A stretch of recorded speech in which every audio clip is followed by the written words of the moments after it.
tunggu Bapak Ibu semuanya, di mana kita akan belajar, kita akan mendengarkan success story dari sosok leader yang sangat luar biasa Bapak Ibu semuanya. Saya akan sedikit menceritakan latar belakang beliau Bapak Ibu semuanya. Latar belakang beliau adalah sarjana teknik elektro dari Kota Bandung. Beliau sudah mendapatkan all reward achiever Bapak Ibu semuanya. Salah satunya adalah luxury car, yacht, plan, dan juga villa Bapak Ibu semuanya. Dan beliau juga sudah free trip ke puluhan negara di 5 benua Bapak Ibu semuanya. Sebelum saya panggilkan beliau, mari kita lihat video profil beliau berikut ini.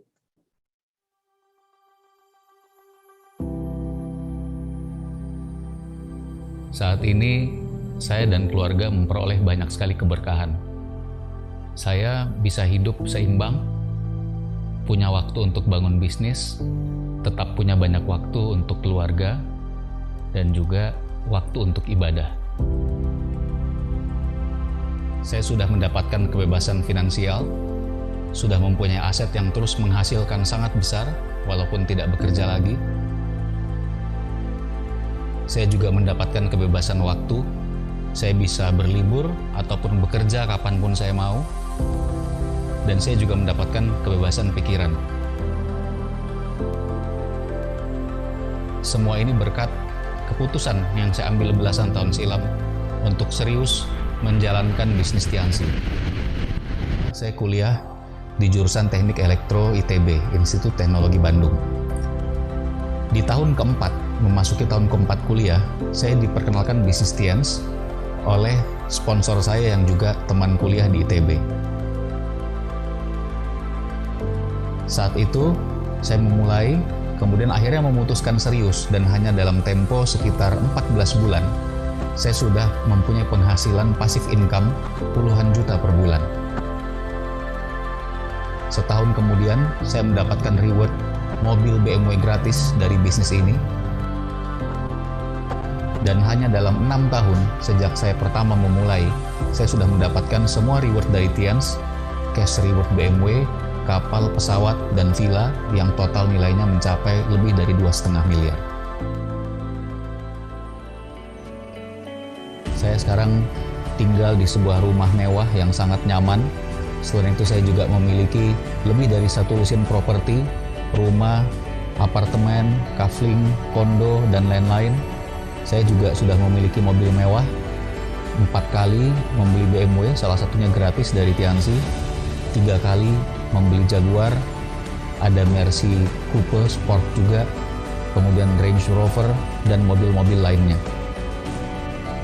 Sejak bergabung ke bisnis ini, saya juga sudah mendapatkan banyak sekali trip perjalanan gratis ke luar negeri. Saya dan keluarga sudah melakukan lebih dari 300 kali penerbangan internasional ke ratusan kota di seluruh dunia, di 5 benua.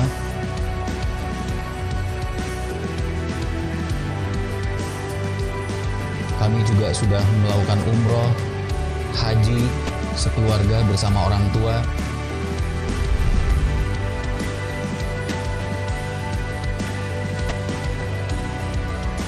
Saya juga bisa memberikan infak yang terbaik, dan alhamdulillah juga mewujudkan impian saya membangun masjid.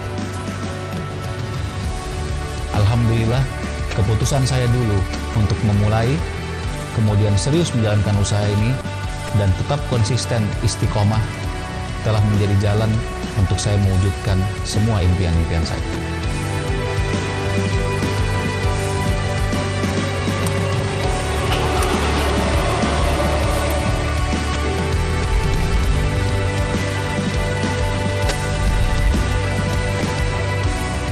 Itulah cerita saya, Rizky Kanata, Director 5 Diamond Gold Lion Indonesia.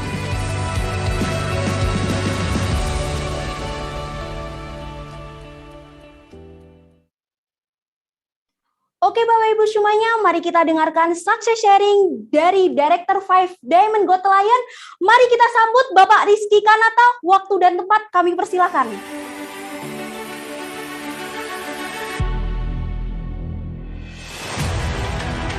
Halo Bapak Ibu, rekan-rekan semua, Sobat Indonesia, perkenalkan, saya Rizky. Assalamualaikum warahmatullahi wabarakatuh. Senang sekali hari ini bisa ketemu dengan Anda, giliran saya untuk sharing kepada Anda, seluruh Indonesia, dan juga bahkan ada beberapa negara yang tampaknya hari ini juga mengikuti, Bapak Ibu, rekan-rekan.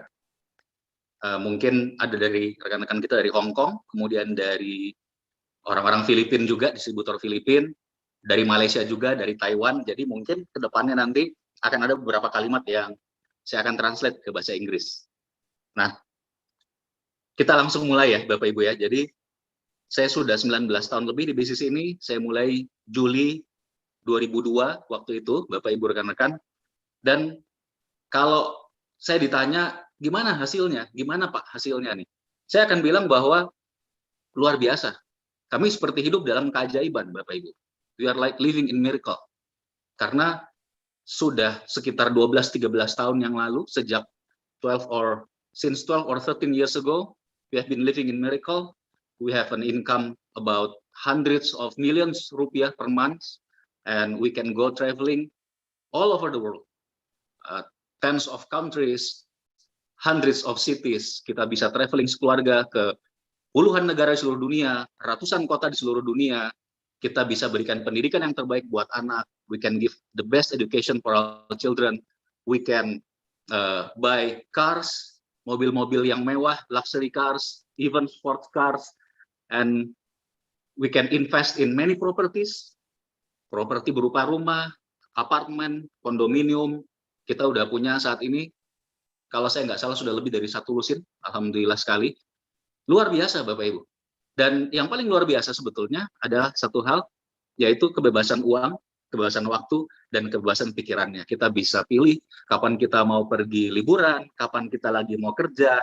Hari ini saya lagi kerja, tapi kerjanya juga enjoy seperti ini gitu. Saya menganggap bicara depan seminar ini kayak we are start the show gitu ya, asik gitu. Karena kami malah punya kesempatan untuk bisa menginspirasi banyak orang. Nah, hari ini di sesi satu kita singkat, cuma 15 menit Bapak Ibu. Saya akan cerita sedikit mengenai background saya. Jadi saya dulu lahir di Makassar 41 tahun yang lalu. Ayah ibu saya, kedua orang tua saya adalah dosen di Universitas Hasanuddin di Makassar. Tapi ayah saya juga pengusaha. Beliau seorang entrepreneur juga. Jadi beliau punya beberapa perusahaan dalam bidang konstruksi kelistrikan, dan belakangan juga 1 dekade terakhir. Jadi perusahaan itu sudah 40 tahun kira-kira, hampir seusia saya gitu ya. Dan 1 dekade terakhir juga sudah masuk ke bidang properti. Nah, satu hal yang saya belajar dari orang tua saya adalah mereka tidak pernah menyuruh saya. Waktu kecil misalnya mereka bilang, Rizky, kamu PR-mu sudah selesai belum? Gitu ya. Nggak pernah Bapak Ibu. Atau mereka bilang misalnya, kamu sudah belajar belum? Besok kan ujian. Nggak pernah Bapak Ibu. Sama sekali nggak pernah sejak saya kecil. Mereka memberikan contoh. Saya belajar melalui contoh dari mereka. Saya melihat betapa mereka setiap hari, bagaimana kerja kerasnya mereka. Ayah saya mengajar sambil terus membangun perusahaannya, bagaimana disiplinnya mereka. Ibu saya juga mengajar, bahkan ada satu waktu di mana ibu saya, memang beliau juga sangat, kalau saya bilang memang panggilannya untuk mengajar gitu ya. Dua-duanya dosen elektro. Beliau sempat mengajar sampai di 4 atau bahkan 5 universitas ketika itu, di satu waktu yang sama. Nah, saya belajar dari mereka bahwa yang namanya keteladanan itu tidak perlu banyak ngomong, tapi banyak berbuat. Jadi mereka memberikan contoh, leading by example. My parents, they lead by example because your action speak louder than what you say. Apa yang Anda lakukan itu berbicara lebih keras daripada apa yang Anda katakan. Nah, itu satu hal yang saya pelajari sejak kecil, dan sampai hari ini, kalau saya ditanya, mungkin itu salah satu yang membuat saya bisa sukses, Bapak Ibu. Nah, waktu SD, SMP, saya ranking 1 terus di sekolah, ranking 1 umum, karena yang tadi ya, saya belajar dari orang tua, nggak perlu disuruh pun ya, saya tahu bahwa memang seperti itu hidup gitu, kalau kita mau berhasil. Tapi saya juga aktif di organisasi. Saya waktu SMP sempat jadi ketua OSIS, kemudian saya juga aktif olahraga. I also active in organization, school organization and sports. Saya masuk di tim basket di SMP saya, dan ketika itu luar biasa, kami juara 2 seprovinsi Sulawesi Selatan. Jadi nggak main-main juga ya. Itu dalam seminggu itu mungkin 3-4 hari, sepulang sekolah kita pasti latihan sampai menjelang maghrib, latihan di sekolah. Jadi luar biasa juga gitu. Nah, kemudian ketika saya lulus SMP, nah ini yang menarik Bapak Ibu ya, Mungkin saya cerita dulu sedikit bahwa ayah dan ibu saya keduanya lulusan Elektro ITB. Jadi mereka, ayah saya dari Bone, Sulawesi Selatan ya, Bugis, orang Bugis. Ibu saya dari Bukit Tinggi, Minangkabau. Ketemunya di Bandung, di ITB, di jurusan elektro. Nah, kakak saya juga lulusan elektro juga. Bahkan beliau S2-nya double degree di University of Newcastle di Sydney. Jadi keluarga kami keluarga akademisi, bisa dibilang seperti itu. Saya sendiri juga elektro ITB gitu ya. Jadi our family is you can say quite an educated people, educated family, academic people. Tapi kami juga entrepreneur. Nah ini yang menarik. Jadi ada keseimbangan di situ Bapak Ibu. Sehingga sejak saya lulus SMP, waktu itu saya lulus SMP di Makassar, salah satu nilai bukan salah satu ya, nilai tertinggi nomor 1 se-Provinsi Sulawesi Selatan waktu itu NEM saya 54 lebih. Jadi 6 mata pelajaran berarti rata-ratanya 9 lebih gitu ya. Dan saya dikirim disekolahkan ke Bandung, ngekos jauh dari orang tua gitu ya. My senior high school was in Bandung, far from my parents, living by my own. Nah, sejak SMA itu kita kumpul di SMA Negeri 3 Bandung dengan bisa dibilang anak-anak paling pinter lah, karena SMA 3 Bandung ini memang terkenal dari berbagai daerah datang ngekos jauh-jauh gitu ya, padahal di usia yang masih sangat muda, berarti kan baru sekitar 15 tahun ya, betul. Nah, disitulah di tahun pertama saya masih rajin belajar gitu ya, masih masuk 3 besar terus, ranking 3 besar terus di SMA 3. Tapi di tahun kedua saya udah mulai santai Bapak Ibu. Saya mulai santai, banyak main, banyak nongkrong gitu ya. Jadi dalam tanda kutip anak-anak nongkrong, anak-anak nakalnya sekolah gitu ya. Banyak nongkrong, kemudian mulai lihat-lihat pemandangan. Nah, Bandung ini kan katanya kota kembang, Bapak Ibu ya.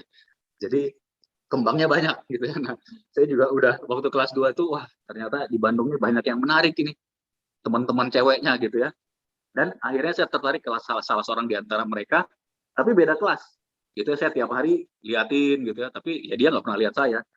Nah, kebetulan salah satu teman nongkrong saya, anak-anak nakalnya tadi itu, teman sekelas dengan dia, dengan si cewek ini. Akhirnya saya minta tolong ke teman saya itu, kenalin dong, biar bisa ngobrol nanti udahnya. Akhirnya saya dikenalin Bapak Ibu. Nah, setelah dikenalkan itu, setiap hari sepulang dari sekolah, saya jemput dia ke kelasnya, nganterin sampai ke tempat naik angkot gitu ya. Ya nggak terlalu jauh kan, mungkin sekitar 5-10 menit lah, tapi lumayan gitu. Jadi bisa PDKT kan, bisa ngobrol di situ. Nah, saya lakukan 1 hari, 2 hari, 3 hari saya jemput.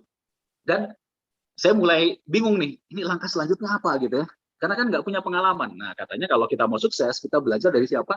Dari orang yang sudah punya pengalaman. Nah, saya carilah teman saya yang paling pengalaman gitu ya. Ini terkenal playboy, pacarnya banyak gitu ya. Bahkan di satu waktu dia bisa punya beberapa pacar. Nah, ini cerita saya, jangan ditiru ya Bapak Ibu ya. Kalau buat muslim kan pacaran nggak boleh gitu ya. Dulu kita belum tahu. Nah, akhirnya saya tanya sama dia, bro, gimana ya?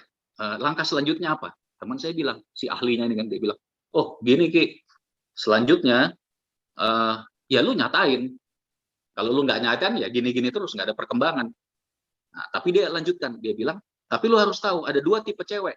Yang pertama itu ceweknya pengennya lu cepet gitu, nggak lama-lama. Kalau memang lu suka, lu bilang, lu nyatain. Tapi ada juga tipe cewek yang nggak mau lu nyatainnya cepet, dia pengen kenal lu dulu. Kalau lu nyatainnya cepat ya kemungkinan lu ditolak gitu. Nah, teman saya menjawab dengan bijaknya gitu ya. Lalu saya tanyalah ke beliau, oke, saya bilang, jadi gimana nih? Dia tipe yang mana? Terus dijawab, ya gua nggak tahu dia tipe yang mana gitu. Terus gimana dong caranya? Ya lu harus cari tahu sendiri. Nah, akhirnya saya bingung juga kan. Setelah saya pikir-pikir, saya putuskan, oke deh, saya coba nyatain deh. Siapa tahu dia tipe pertama kan yang mau nyatain yang cepat. Jadi setelah kira-kira 1-2 minggu, saya antar pulang seperti itu sampai ke tempat naik angkot. Akhirnya saya beranikan menanyakan, menyampaikan gitu ya. Saya nyatain lah di situ. Dan hasilnya apa Bapak Ibu? Saya dengan sukses ditolak. Jadi, wah itu langit serasa runtuh gitu ya Bapak Ibu ya. Dan yang luar biasanya, setelah itu saya kan balik lagi ke sekolah ya. Kan kita anak-anak nongkrongnya itu di sebelah sekolah tuh. Ada kios di situ. Ya, saya jadi bulan-bulanan deh gitu diketawain gitu ya. Nah, tapi yang terjadi selanjutnya apa? Besoknya, saya mengulang hal yang sama. Pulang sekolah, saya jemput lagi cewek tadi, saya antar lagi ke tempat naik angkot. Besoknya seperti itu lagi, besoknya seperti itu lagi. Saya lanjutkan aja terus. Kenapa Bapak Ibu? Karena saya cuma berpikir positif. Mungkin dia tipe kedua, yang mungkin setelah kenal segitu lama baru nyatain gitu ya. Akhirnya Setelah saya nganter tiap hari seperti itu, nggak beberapa lama kemudian, ya cuma kita kira-kira sekitar setahun lebih setelahnya baru saya nyatain lagi dan diterima, Bapak Ibu. Nah, jadi satu pelajaran lagi di sini, kalau kita ingin sesuatu, jangan gampang menyerah. Never give up. Jangan terlalu mudah untuk menyerah. Lakukan saja terus. Karena kalau Anda lakukan terus, insya Allah Anda pasti akan bisa dapatkan apa yang Anda inginkan. Nah, hari ini, cewek tadi adalah istri saya, Dokter Kince, jadi saya elektro, dia masuk ke dokteran, dan kami sudah punya 6 orang anak. Anda bisa bayangkan kalau saya pikir-pikir, waduh dulu kalau saya menyerah gitu ya, mungkin hidup saya sekarang totally different, benar-benar berbeda gitu. Kalau saya dulu tidak melanjutkan, ya kita sekarang punya 6 anak gitu, mungkin berbeda sekali. Jadi hati-hati Bapak Ibu dengan apa yang Anda inginkan dan konsistensi Anda untuk mengejar itu. Nah, kemudian waktu SMA kelas 3, saya mulai rajin belajar lagi waktu itu ya, karena kita mau masuk elektro ITB, UMPTN dulu namanya ya, ujian masuk perguruan tinggi negeri. Saya belajarlah di situ, kemudian singkat cerita, waktu di kelas 3 itu, alhamdulillah UMPTN lancar, saya diterima masuk elektro ITB. Nah, Bapak Ibu, impian masuk ITB, itu impian saya. Saya pengen, karena saya meneladani orang tua saya. Saya melihat mereka, sehingga saya ingin sekali masuk ITB. Tapi masalahnya, setelah masuk, bukan impian saya buat lulus gitu ya. Jadi saya ingat banget dulu itu, saya UMPTN, termasuk 70 peringkat ke 70 sekian seluruh Indonesia. Saya nggak tahu berapa ratus ribu waktu itu yang ikut UMPTN di tahun 98 gitu ya. Masuk elektro ITB, masuk kampus, ada spanduk besar di situ tertulis selamat datang putra putri terbaik bangsa gitu. Keren kan. Tapi setelah masuk, saya nggak belajar lagi. Tahun pertama IPK saya jelek, cuma 2, sekian. Santai, nggak pernah belajar, nongkrong aja. Nongkrongnya bahkan sama teman-teman SMA lagi, balik lagi ke SMA 3 gitu ya, ke kios tadi. Kenapa? Karena dream-nya cuma masuk. Kelas 2 juga seperti itu, main aja terus gitu ya. Nah, ketika di tahun ketiga, masuk tahun ketiga, saya mulai berpikir, waduh, bener juga nih orang tua saya ngirim saya jauh-jauh nih. Mungkin impian saya bukan buat lulus, tapi impian mereka mungkin itu gitu. Karena saya memang bisa dibilang di kader, Bapak Ibu, sejak awal untuk meneruskan perusahaan. Jadi from the beginning, my parents wants me to continue the companies. Ayah saya punya 3 perusahaan yang cukup besar. My father has 3 quite big companies. Dan saya memang akan diminta untuk meneruskan salah satunya kalau saya udah lulus kuliah.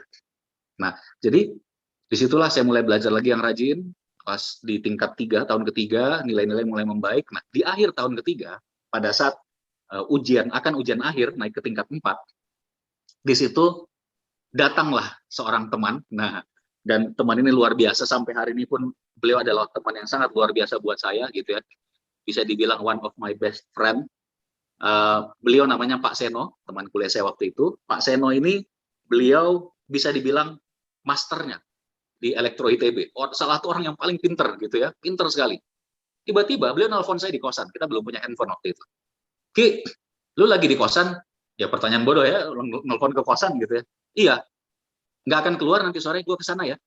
Wah, saya kaget. Biasanya kan saya ke tempat dia buat belajar, buat minjem tugas gitu ya. Saya bilang, ya udah datang. Nah, ketika beliau datang, beliau presentasi. Dan setelah saya dipresentasi, Bapak Ibu, waktu itu saya bilang, saya tertarik kayaknya mau join. Saya bilang begitu. Tapi seminggu setelahnya, 2 minggu setelahnya, 3 minggu setelahnya, saya nggak join-join Bapak Ibu ya. Di follow up berkali-kali, nggak join-join gitu. Saya bilang waktu itu, nanti setelah ujian akhir deh, selesai ujian naik tingkat 4, saya join, saya jalankan gitu ya.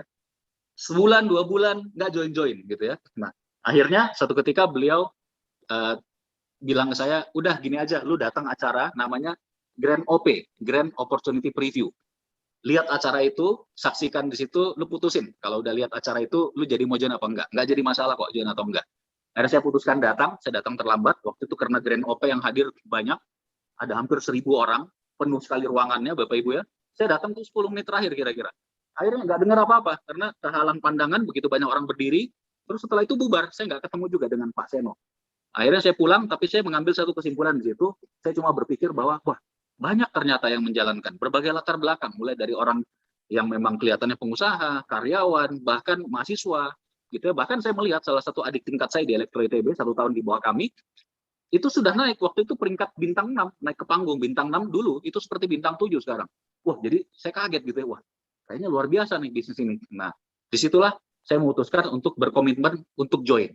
Tapi sayangnya ketika itu saya nggak punya uang. Jadi orang tua saya berada, tapi budget bulanan tuh benar-benar ngepas Bapak Ibu. Nah lalu gimana kok saya bisa sukses gitu ya? Karena dulu butuh sebulan, 2 bulan, masih belum join-join, terus mau join pun kendalanya macam-macam. Nah Bapak Ibu, nanti kita akan bahas lebih detail di sesi kedua Bapak Ibu. Anda akan lihat, dan saya janjikan, I'll promise you, in the second session 2 later, kita akan bicara bagaimana success story ini dan bagaimana untuk Anda juga bisa mencapai itu. Dan itu akan dahsyat. I promise you, it will be mind-blowing. So, see you again. I'll meet you again at session 2. Terima kasih. Wassalamualaikum warahmatullahi wabarakatuh.